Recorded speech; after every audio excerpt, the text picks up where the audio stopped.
Hi friends, good morning. Pavithra സീരിയലിന്റെ latest എപ്പിസോഡിലെ വേദ കമലയോട് പറയണേ, അമ്മ ഇത് തുറന്നു പറയുന്ന ദിവസം വിക്രം എന്നെ അനുവദിക്കുമെങ്കിൽ അമ്മയുടെ കൂടെ ആശീർവാദത്തോടെ ഞാൻ ഈ വീടിന് വെളിയിൽ പോയിക്കോളാം എന്നും പറഞ്ഞ് വേദ എവിടുന്ന് പോവാണ്. കമല ഞെട്ടലോടുകൂടെ സങ്കടത്തിലും വിഷമത്തിലും നിൽക്കാണ് അവിടെ.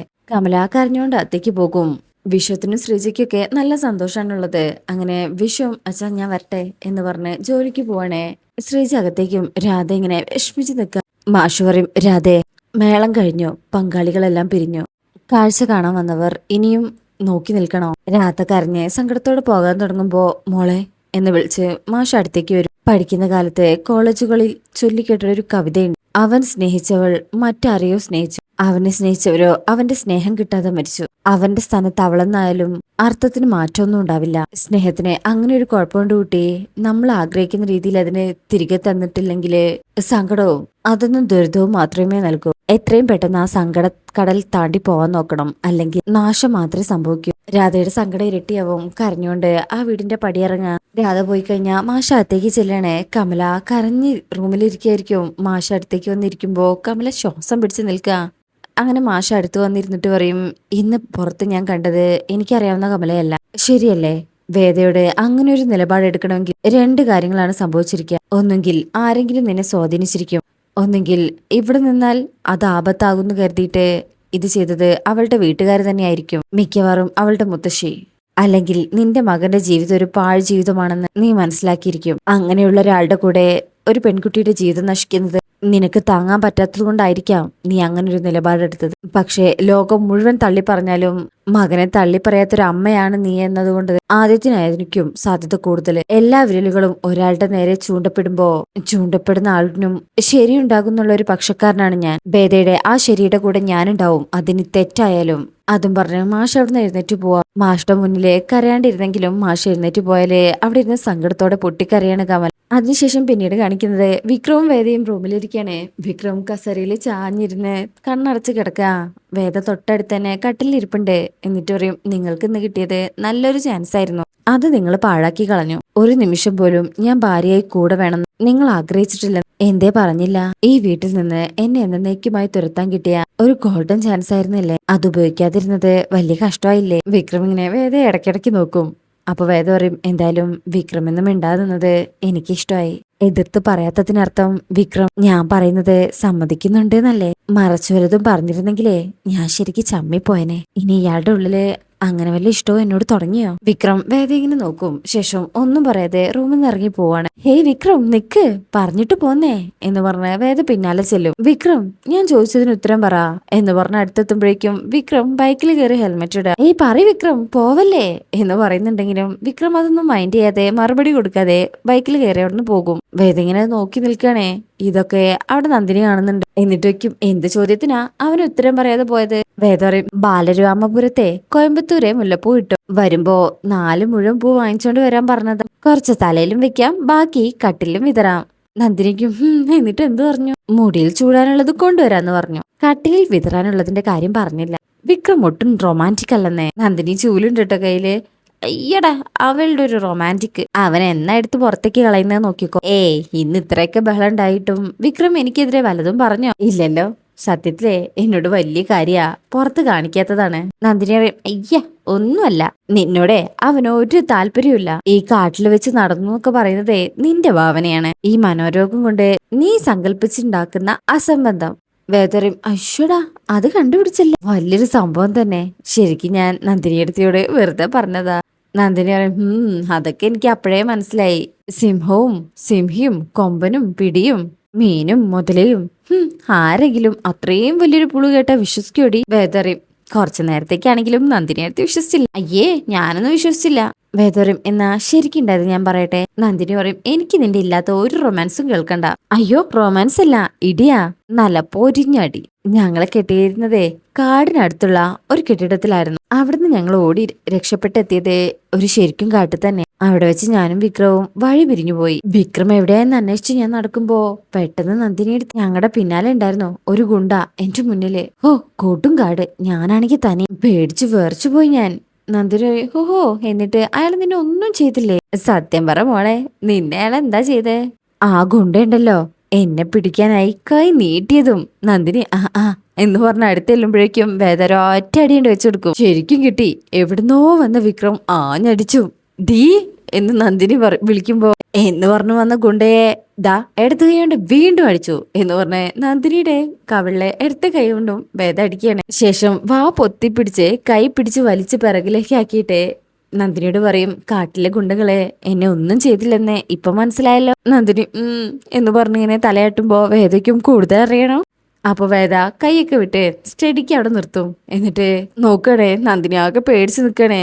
ആ ചൂലെടുക്കാൻ നിൽക്കുമ്പോ വേണ്ട, അതല്ല മൂത്തവരെ തല്ലിയാൽ തൊട്ട് നെറുകയിൽ വെക്കണം എന്നാ, ഇല്ലെങ്കിൽ പാവം കിട്ടും എന്ന് പറഞ്ഞ് കാലില് തൊട്ട് തലയിൽ വെക്കണേ. ഇപ്പം പാവം പോയി, ഇനി പോയിക്കോ. അങ്ങനെ നന്ദിനി ആ ചൂലെടുത്ത് നടന്നു പോകും. നന്ദിനി നേരെ റൂമിലേക്ക് ചെല്ലണേ. മിററിന്റെ മുന്നിൽ പോയി നിന്ന് ഇങ്ങനെ നോക്കും. ഇത്തിരി കളറ് കുറഞ്ഞ് നന്ന, അതുകൊണ്ട് പാടൊന്നും അറിയത്തില്ല. ഇതിപ്പോ ഇനി ആരോടും പറയാനും പറ്റില്ലല്ലോ ഭഗവാനെ. പറഞ്ഞൊരു പട്ടിയും വിശ്വസിക്കത്തുമില്ല. അവളെ ഞാൻ തുരത്തും, എന്തു വന്നാലും തുരത്തും എന്നും പറഞ്ഞ് ഷോ എന്തൊരു ശക്തി ആ കൈക്ക് എന്ന് പറഞ്ഞ് കവിളുകൾ പിടിച്ചുകൊണ്ട് നിൽക്കുകയാണ് നന്ദിനി. അതേസമയം വിക്രം അവിടുന്ന് നേരെ വർക്ക്ഷോപ്പിലേക്ക് ചെന്നിരിക്കുന്നത്. ഫ്രണ്ട്സും രാജേട്ടനൊക്കെ ഉണ്ട്. വിക്രം സംഭവിച്ച കാര്യങ്ങൾ പറയണേ. ആ കെട്ടിടത്തിലുണ്ടായിരുന്നത് അഭിലാഷിന്റെ ഗുണ്ടകൾ മാത്രമായിരുന്നില്ല, വാസവന് വേണ്ടി ഇറങ്ങിയ വേറെയും ഗുണ്ടകൾ ആരൊക്കെയോ ഉണ്ടായിരുന്നു. അവരുടെ കണ്ണിൽ കാണാതെ രക്ഷപ്പെടാൻ 2 രാത്രിയും 2 പകലും ഞാൻ ശരിക്കും കഷ്ടപ്പെട്ടു. കാട് മുഴുവൻ അരിച്ചു പെറുക്കായിരുന്നു അവർ. ജോസഫ് പറയും, നീ പറയുന്നൊന്നും എനിക്ക് വിശ്വസിക്കാൻ പറ്റുന്നില്ല. വിക്രം പറയും, മുമ്പ് ചെന്നപ്പെട്ട കൂടെ ഒരു പെൺകുട്ടി, അവൾക്ക് എന്തെങ്കിലും പറ്റിയല്ലോ എന്നൊരു പേടിയായിരുന്നു. പക്ഷെ ആ സമയത്ത് വാസവൻ വീട്ടിൽ കയറി വന്ന് പ്രശ്നം ഉണ്ടാക്കി. രാജേട്ടൻ ചോദിക്കും, ജെത്തിയുടെ കാര്യം വാസവൻ ഉണ്ടാക്കി വെച്ച കുരുക്കാണല്ലേ? അതെ രാജേട്ടാ, വീട്ടിലേക്കുള്ള കറണ്ട് വരെ അവൻ കട്ട് ചെയ്ത് വെച്ചിരിക്കുകയാണ്. ഇനിയിപ്പോ എന്താടാ പ്ലാൻ? ആദ്യം വീട്ടിലെ കറണ്ട് ശരിയാക്കണം, അതിനുശേഷം വീടിന്റെ ആ ജപ്തി ഒഴിവാക്കണം. രാജേട്ടൻ പറയും, കറണ്ടിന്റെ കാര്യം നമുക്ക് ഇന്ന് തന്നെ റെഡിയാക്കാം, പക്ഷേ ബാങ്കിലെ കാര്യമോ? അതിനും വഴി കണ്ടെത്തണം. നേരായ വഴിയിലൂടെ എന്തായാലും അത് നടക്കാൻ പോകുന്നില്ല. നോക്കാൻ രാജേട്ടാ. അപ്പോ സജീവൻ പറയും, നീ എന്ത് വേണമെങ്കിലും തീരുമാനിച്ചോ, കട്ടയ്ക്ക് ഞങ്ങൾ കൂടെ ഉണ്ടാവും. നിങ്ങളുടെ സഹായം എനിക്ക് വേണം, പക്ഷേ അതെങ്ങനെ വേണമെന്ന് ഞാൻ പറയാം. രാജേട്ടൻ പറയും, അതിനു മുന്നേ ശ്രീനി സാറെ കാണണം. ശ്രീനി സാറെ എന്താ പറയുന്നത് നോക്കാം. 2 ദിവസമായി നിന്നെ കാണണമെന്ന് പറയുന്നു. വിക്രം പറയും, ഇപ്പൊ തന്നെ സാറിനെ ചെന്ന് കാണാം, രാജേട്ടനും കൂടെ വാ. രാജേട്ടൻ പറയും, ഞാനിതൊക്കെ ഒതുക്കിയിട്ട് വരാടാ. അതിനുശേഷം പിന്നീട് കാണിക്കുന്നത് വിക്രത്തിന്റെ വീട്ടിലാട്ടോ. ശ്രീജ കുക്കിങ്ങിലാണേ. നന്ദിനി അടുത്ത് നിൽപ്പുണ്ട്. അച്ഛനും അമ്മയും അവിടെ ഹാളിൽ തന്നെ ഇരിപ്പുണ്ട്, ഭക്ഷണം കഴിക്കാൻ മറ്റുമാണ്. സുധാകര എന്ന് വിളിച്ച് മുത്തശ്ശി അങ്ങോട്ട് വരിക. അയ്യോ അച്ഛമ്മ എന്ന് പറഞ്ഞ് നന്ദിനി അങ്ങ് ഞെട്ടി നിൽക്കും. എന്താടി അയ്യോന്ന്, ഞാൻ നിന്നെ പേടിപ്പിച്ചോ? ഇല്ല എന്ന് പറഞ്ഞ് നന്ദിനി അടുത്തേക്ക് ചെല്ലും. അപ്പോഴേ എന്നാ ഹായ് അച്ഛമ്മ എന്ന് പറയണം, അല്ലാതെ അയ്യോ അച്ഛമ്മ എന്ന് വേണ്ട. ഹായ് അച്ഛമ്മ. കറക്റ്റ്. ശേഷം കമലയും മാഷും അവിടെ ഇരിപ്പുണ്ട്. വേദ എവിടെ? കമല മറുപടി പറയാണ്ടിരിക്കുമ്പോ, നിന്നോടാ കമല ചോദിച്ചത് വേദ എവിടെന്ന്? അകത്തുണ്ട്. എന്നാ നീ വിളിക്കാനാ പറഞ്ഞത്. അമ്മ അവിടുന്ന് എഴുന്നേൽക്കാൻ തുടങ്ങുമ്പോ നന്ദിനിയെ നോക്കുക. നന്ദിനി അപ്പോഴേക്കും, വേദ മോളെ, നിന്റെ അച്ഛമ്മ വന്നിരിക്കുന്നേ. അച്ഛമ്മയ്ക്കും, ഞാനെന്താടി നിന്റെ അച്ഛമ്മയല്ലേ? പൂള് കിട്ടാൻ വെക്കുന്ന അവസരേ നീ കളയില്ലല്ലോ. അപ്പോഴേക്കും അച്ഛമ്മ വന്നു എന്നറിഞ്ഞേ വേദ അങ്ങോട്ട് വരും. അച്ഛമ്മ എപ്പോഴാ എത്തിയേ? ദാ വന്നു കയറിയതേ ഉള്ളൂ. അല്ല അച്ഛമ്മ എന്തൊക്കെയാ മോളെ കേൾക്കുന്നേ? സാവിത്രി പറഞ്ഞപ്പോഴാ ഞാൻ കാര്യങ്ങൾ അറിഞ്ഞത്. അതൊന്നും സാരമില്ല അച്ഛമ്മേ. അച്ഛമ്മ പറയും, എന്നാലും എന്റെ ഉഷിരുള്ള പേരക്കുട്ടി കൂടെ ഉള്ളതോ, നീ ഒരു പോറല് പോലും ഏൽക്കാതെ രക്ഷപ്പെട്ടല്ലോ, അതാണ് അവന്റെ മിടുക്ക്. അപ്പോ കമല എങ്ങനെ അച്ഛമ്മയെ നോക്കുന്നുണ്ട്. മാഷ് ഭക്ഷണം കഴിക്കുന്നത് നിർത്തി അവിടുന്ന് പോകാൻ തുടങ്ങുമ്പോ അച്ഛമ്മ പറയും, നീ നിർത്തണ്ടടാ സുധാകര, അവനെ കുറിച്ച് ഞാൻ നല്ലതെന്തെങ്കിലും പറഞ്ഞാ നിനക്ക് ഇപ്പോഴും ചുരുക്കാണല്ലേ. മാഷ് പറയും, അമ്മ എന്തറിഞ്ഞിട്ടാ ഈ പറയുന്നത്? ഏതോ ഒരു MLA ഗുണ്ടകൾ ആക്രമിച്ചപ്പോ വിക്രം അവരെ ഓടിച്ചു വിട്ടു, ഇവളെ രക്ഷിച്ചില്ലേ? കാര്യങ്ങളൊക്കെ ഞാൻ അറിഞ്ഞു. മാഷ് എല്ലാവരെയും നോക്കും. എന്നിട്ട് പറയും, അപ്പോ അമ്മ അങ്ങനെയാണോ കാര്യങ്ങളെല്ലാം മനസ്സിലാക്കി വെച്ചിരിക്കുന്നത്? ഏതോ ഒരു MLA അല്ല, എന്തിനും പേര് കേട്ട വാസവൻ എന്ന MLA. അയാളുടെ മകനെ വഴിയിലിട്ട് തല്ലിക്കൊല്ലാറാക്കി എന്നുള്ള ദേഷ്യത്തിൽ ജയിലിൽ പോകാനിരുന്ന വിക്രത്തെ ഇവളുടെ അച്ഛൻ ജാമ്യത്തിൽ വിട്ടു. അതിന്റെ പക തീർക്കാനാ അയാൾ ഇവളെ പിടിച്ചോണ്ട് പോയത്. ആശ്രമത്തിൽ ജീവൻ പോയത് ആ ഓട്ടക്കാരി ജീനയുടെ. വാസവന്റെ പിടിയിൽ നിന്നും ഈ കുട്ടി രക്ഷപ്പെട്ടെങ്കിൽ അത് കൊച്ചുമകന്റെ മിടുക്കല്ല, ഈ കുട്ടിയുടെയും ഇവളെ സ്നേഹിക്കുന്നവരുടെയും പ്രാർത്ഥന കൊണ്ട്. അപ്പൊ എല്ലാവരുടെ മുഖത്തും നല്ല സങ്കടമുണ്ട്. നന്ദിനി പറയും, അയാൾക്ക് വേണ്ടി മൊഴി കൊടുത്ത ആളല്ലേ വേദ, പിന്നെ അയാൾ എന്തിനാ വേദയെ പിടിച്ചോണ്ട് പോകുന്നത്? എനിക്കിപ്പോഴും ഇതൊക്കെ അങ്ങ് മുഴുവനായി വിശ്വസിക്കാൻ തോന്നുന്നില്ല. അപ്പോ ശ്രീജ പറയും, നന്ദിനി നീ ഒന്നും മിണ്ടാതെക്കോ, ആ വാസവൻ ഇവിടെ വന്ന് ബഹളം ഉണ്ടാക്കിയപ്പോ നീ ഉണ്ടായിരുന്നില്ലേ ഇവിടെ? വേദ പറയും, എനിക്ക് സങ്കടം അതിലല്ല അച്ഛമ്മേ, ഞാൻ കാരണം. ഈ വീടിന്റെ ജപ്തി നടപടികൾ അയാൾ വേഗത്തിലാക്കി, ആ പാവം ജീനയുടെ ജീവിതം കൂടി. അച്ഛമ്മ പറയും, അതിനെങ്ങനെയാ നീ കാരണാവുന്നത്? ആ കുട്ടി നിനക്ക് പിറകെ ഓടിയപ്പോ വേറൊരു വണ്ടി വന്ന് തട്ടി, അതിന് കാരണം നീയല്ലല്ലോ. നിന്നെ വഴിയിൽ വന്ന് കടത്തിക്കൊണ്ടുപോകാൻ നോക്കിയവരാ. കേസ് കൊടുക്കേണ്ടത് ആ MLAക്കെതിരെയാ.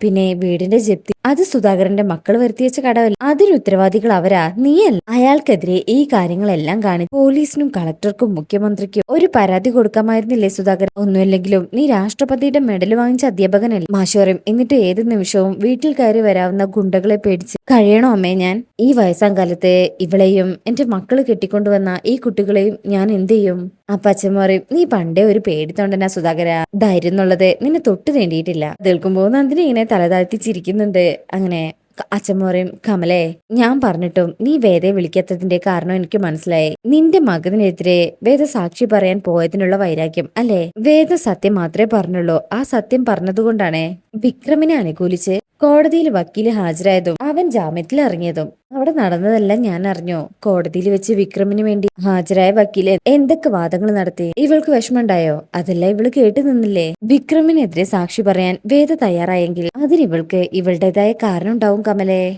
കമല അപ്പോഴും ഒന്നും മിണ്ടുന്നില്ല. നന്ദിനിയും ഇങ്ങനെ വേദയെ നോക്കുക. സ്വന്തം ചോരയുടെ കാര്യം വരുമ്പോ അതുവരെ കൊണ്ടു നടന്ന സ്നേഹവും അടുപ്പവും എല്ലാം ഇല്ലാതാവും അല്ലേ കമലെ? കമല ഒന്നും പറയാതിരിക്കുമ്പോ അച്ഛൻ പറയും, നീ ഒന്നും മിണ്ടില്ലെന്ന് എനിക്കറിയാം. നിനക്ക് എന്നോട് തർക്കിക്കാൻ ഒന്നുമില്ല കാര്യം, അതാ കാരണം. ശേഷം മാഷ വിളിക്കും, സുധാകര, ഈ വീട് ജപ്തി ചെയ്ത് പോയാൽ എങ്ങോട്ട് പോകുന്നോർത്ത് നീ വിഷമിക്കണ്ട എന്ന് പറഞ്ഞ് ബാഗിന്ന് താക്കോൽ കൂട്ടെടുത്ത് ആ ടേബിളിൽ വെക്കാണ്. തറവാടിന്റെ താക്കോലാണിത്. ഇനിയുള്ള കുടുംബവും നീയും കുടുംബവും അവിടെ താമസിക്കും. ഇത് കേൾക്കുമ്പോ എല്ലാവരും ഞെട്ടിലോടെ മാഷ നോക്കും. നന്ദിനിയുടെ മുഖത്ത് നല്ല സന്തോഷമായിട്ടുള്ളത്. അച്ഛൻ പറയും, ഞാൻ എന്തായാലും കുറച്ചു കാലത്തേക്ക് അവിടെ ഉണ്ടാവില്ല. ബോംബെന്ന് ഗംഗാധരൻ വിളിച്ചിരുന്നു, അവന്റെ ഭാര്യ ഒന്ന് വീണു. അത് കേൾക്കുമ്പോ കമല പേടിക്കും. അയ്യോ, അവരുടെ മൂത്ത മോളുടെ കുട്ടി ഇവരുടെ വീട്ടിൽ നിന്നല്ലേ പഠിക്കുന്നത്. ആ കുട്ടിയുടെ കാര്യം നോക്കാനും അവന്റെ ഭാര്യയുടെ കാര്യം നോക്കാനും അവൻ ഒറ്റയ്ക്ക് കഴിയില്ലല്ലോ. അതുകൊണ്ട് ഞാൻ അവിടം വരെ ഒന്ന് പോയിട്ട് വരാം. അതുവരെ കമല നോക്കട്ടെ തറവാട്. എന്താ കമലേ? കമലയ്ക്ക് ഒന്നും പറയല്ല. മാഷ ഇങ്ങനെ നോക്കും. മാഷ ഒന്നും പറയാതാവുമ്പോ കമല തല താഴ്ത്താണേ.